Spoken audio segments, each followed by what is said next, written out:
അപ്പോൾ ഇന്നത്തെ ഈ ഒരു വീഡിയോ ഭാഗത്തിലൂടെ പ്രധാനമായിട്ടും നമ്മൾ നോക്കാൻ പോകുന്നത് നമ്മുടെ BSFന്റെ ഹെഡ് കോൺസ്റ്റബിൾ മിനിസ്റ്റീരിയൽ അതുപോലെ തന്നെ ASI റിക്രൂട്ട്മെന്റ് വന്ന കാര്യം നമ്മൾ അപ്ഡേറ്റ് ചെയ്തിട്ടുണ്ടായിരുന്നു. സോ അതുമായി ബന്ധപ്പെട്ടിട്ടുള്ള കുറച്ച് കാര്യങ്ങളാണ്. അപ്പോൾ പ്രധാനമായിട്ടും ഈ തസ്തികയിലേക്ക് അപേക്ഷിക്കാൻ ആവശ്യമായിട്ടുള്ള വിദ്യാഭ്യാസ യോഗ്യത എന്ന് പറയുന്നത് മിനിമം +2 ആയിരുന്നു. നമ്മൾ അപ്ഡേറ്റ് ചെയ്തതാണ്. ആദ്യം ഫിസിക്കൽ ടെസ്റ്റ് ആണ് നടത്തുന്നത് തുടങ്ങിയ കാര്യങ്ങളൊക്കെ നമ്മൾ ഓൾമോസ്റ്റ് അപ്ഡേറ്റ് ചെയ്തതാണ്.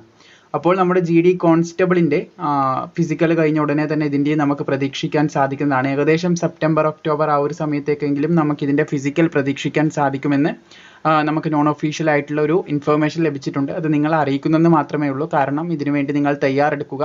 ഫിസിക്കൽ നിങ്ങൾ മറ്റുള്ള ഫോഴ്സിലേക്ക് നോക്കുകയാണെങ്കിൽ ഫിസിക്കൽ വളരെ എളുപ്പത്തിൽ പാസ്സാവാൻ പറ്റുന്ന രീതിയിലാണ് ഇതിന്റെ ഫിസിക്കൽ ടെസ്റ്റ് ഉള്ളത്. സോ എന്തായാലും ഈ ഒരു കാര്യം അറിഞ്ഞതുകൊണ്ട് നിങ്ങളിലേക്ക് അറിയിച്ചെന്നേ ഉള്ളൂ. ഫിസിക്കൽ ടെസ്റ്റ് തന്നെയാണ് ആദ്യം നടക്കുന്നത്, എക്സാം അല്ല. ഫിസിക്കൽ വേറെ എക്സാം വേറെ ആയിട്ട് തന്നെയാണ് നടത്തുന്നത്. പലർക്കും ആ കാര്യത്തിൽ സംശയമുണ്ടായിരുന്നു.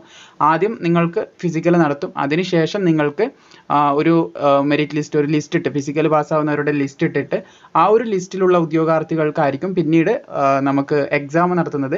എക്സാമിന്റെ ലിസ്റ്റിലുള്ളവർക്കായിരിക്കും ടൈപ്പിംഗ് ടെസ്റ്റ് നടത്തുന്നത്. അത് വിജയിക്കുന്നവർക്കാണ് പിന്നെ മെഡിക്കൽ ടെസ്റ്റ് അറ്റൻഡ് ചെയ്യാൻ സാധിക്കുന്നതും. പിന്നെ ഒരു ഫൈനൽ ലിസ്റ്റ് ഇട്ടിട്ട് അതിൽ നിന്നാണ് ഉദ്യോഗാർത്ഥികളെ സെലക്ട് ചെയ്യുന്നത്. ഇതാണ് ഇതിന്റെ സെലക്ഷൻ പ്രോസസ്സ്. സോ ഇതിന്റെ സെലക്ഷൻ ഉടനെ നടക്കാൻ പോകുന്നുണ്ട്. അവെയർ ആയിരിക്കുക.